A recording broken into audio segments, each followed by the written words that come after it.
a simple small demonstration of my special made photo album. I altered it into an art journal.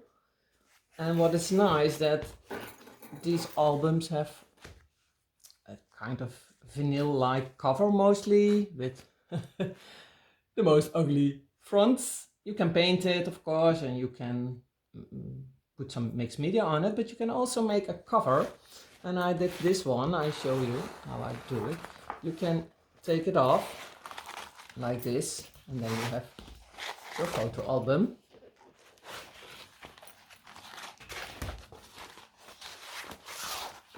And you have this cover with these pockets for the front and the back cover of your book.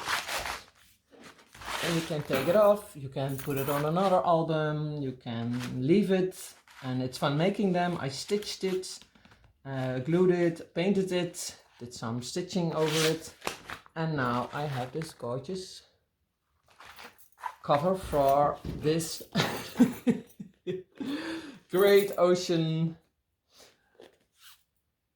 sea picture, and I turned it into an art journal.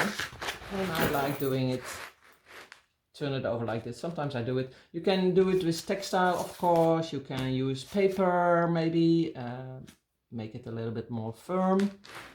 And you can use it in any way you like, but it's fun doing it. And you have a nice art journal like this, or an art book. Have fun. Thank you for watching. Bye bye.